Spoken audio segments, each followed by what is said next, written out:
Happening now, the Romney camp downplays another overseas gaffe. An aide curses out reporters. We'll tell you why officials in drought-stricken states may want to take a trip to Las Vegas.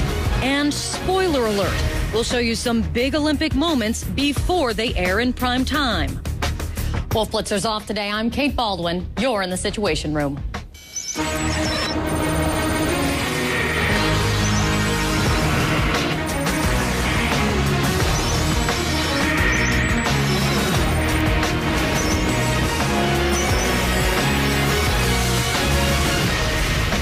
Mitt Romney is heading back to the United States from Poland right now, and his staff seems to be trying to ignore the critical reviews of the Republicans' overseas tour.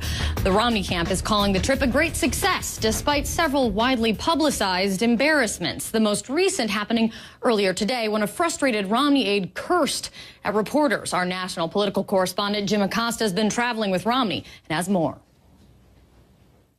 Kate, in the eyes of the Romney campaign, there were no mistakes made by the GOP contender on this overseas trip. Instead, his advisors say the world got to know a candidate who speaks from the heart.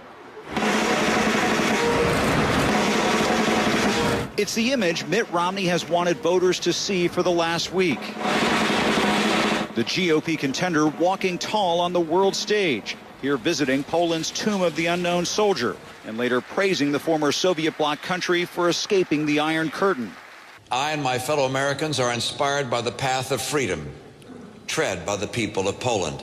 But on every leg of his trip, he and his campaign faced one controversy after another. From Romney's comments questioning London's readiness to host the Olympics to his remarks at a fundraiser in Israel, hinting that cultural differences might explain Palestinian poverty. Governor Romney, do you feel that your gaffes have overshadowed your foreign trip? So it's no surprise, while standing on a public plaza near the Tomb of the Unknown, reporters tried to ask Romney about some of the perceived gaffes on his trip. The candidate ignored the questions. His press aide, Rick Gorka, did not. Show some respect. We haven't had another chance to ask him questions. This is a holy site for the Polish people. Show some respect. After Romney's speech in Poland, senior campaign advisor Stuart Stevens was asked if anything had gone wrong with the trip. Could this trip have gone more smoothly, do you think, just in general? It was a great success. The idea is that can people get a good sense of who he is? Can people listen and see, is this a person speaking from the heart about issues about Poland? And he is. During a week-long trip to 3 countries, Romney took only 3 questions from his traveling press corps. The GOP contender did a series of sit-down interviews, including ones with CNN's Wolf Blitzer and Piers Morgan. Still, the Obama campaign slammed Romney as not ready for prime time, while the trip got a more sympathetic response from the White House. These are high-stakes enterprises that pulling them off is a lot harder than it looks, that they can be very tense, especially if they're not going well. Signaling that it's turning the page, the Romney campaign unveiled a new smartphone app that will be used to announce the vice presidential pick in the coming weeks, and a new ad on the economy. I know what it's like to hire people and to wonder whether you're going to be able to make ends meet down the road. Romney never openly criticized the president on this overseas trip, but all of that is about to change as Romney arrives in the battleground state of Colorado later this week. Kate? Jim Acosta, thank you so much. Some members of Team Obama are taking some harder jabs at Romney. Probably no surprise. Senior advisor Robert Gibbs is calling the Republicans' foreign tour a quote-unquote embarrassing disaster. The president's aides are arguing that he performed much better when he made his debut on the world stage back in 2008. Let's bring in our White House correspondent, Brianna Killer, for more on this. Shocker, the Obama campaign is having a field day with this one, right, Brianna? Yeah, shocker. I guess not, right, Kate? But yeah, the Obama campaign and the White House are more than happy to draw the comparison here as they try to raise questions about whether Mitt Romney is prepared to lead on the international stage. In July 2008, then-Senator Barack Obama arrived in Afghanistan, the start of a whirlwind 8-day tour that also included Kuwait, Iraq, Jordan, Israel, France, Germany, and Great Britain.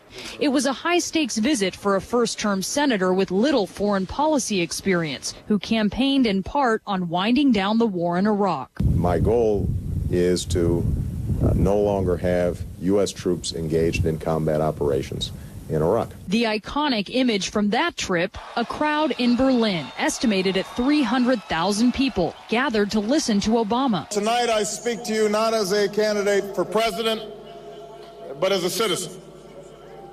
A proud citizen of the United States and a fellow citizen of the world. Quite a reception, though attracting an audience overseas isn't always helpful for a candidate trying to attract swing voters at home, and Republicans tried to capitalize on that. He's the biggest celebrity in the world.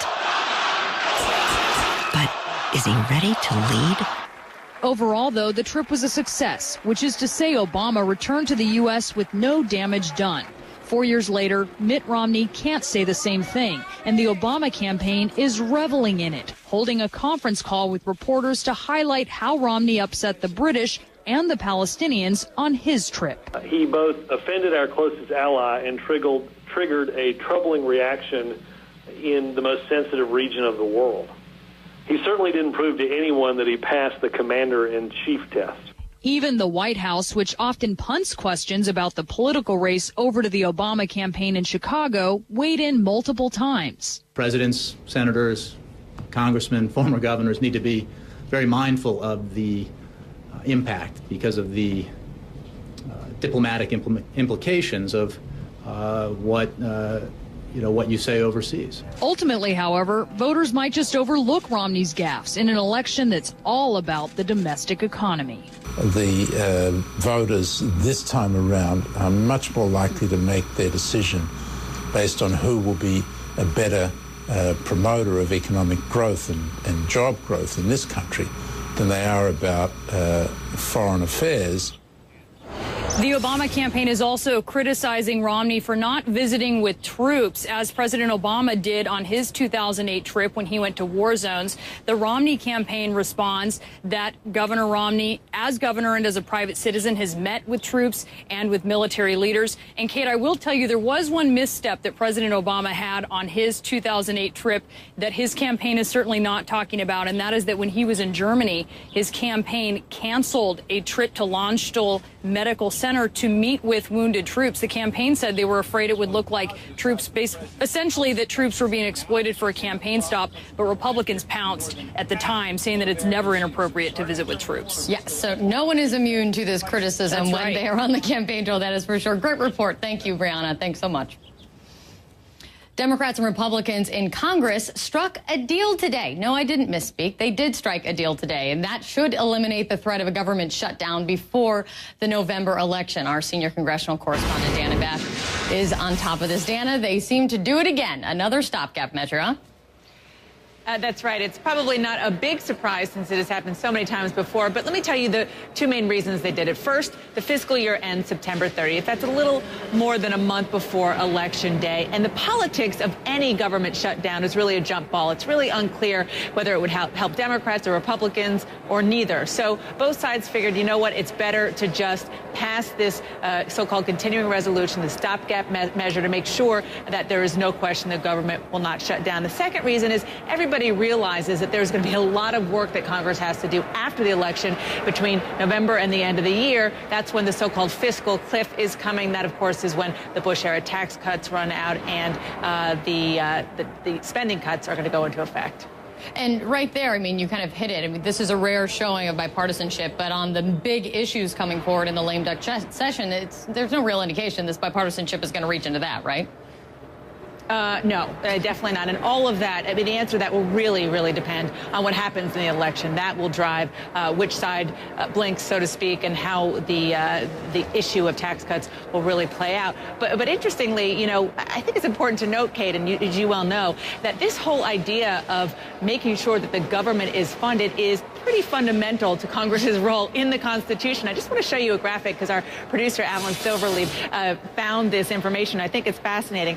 The last time Congress actually didn't do this, to pass a government spending measure, was 15 years ago in 1997. Also, in the past 35 years, Congress and the president agreed to a long-term budget only 3 times. Kate, only 3 times in 35 years, 1989, 1995, and 1997. So when Democrats have been in charge, Republicans have been in charge, both sides have fault for not doing, again, what is really a fundamental job, and that is passing those 12 or 13 appropriations or spending bills and sending them to the president to get funded. Yeah, excellent to have to remind them what their fundamental job is, but we'll continue to cover it. Dana Bash on the Hill. Thanks so much, Dana. With more than 60% of the country reeling from drought, local officials might want to get some tips from Las Vegas, where water has been scarce for more than a decade. And more Olympic records are broken. Stand by for a little spoiler alert. You can see the key moments before they air in prime time.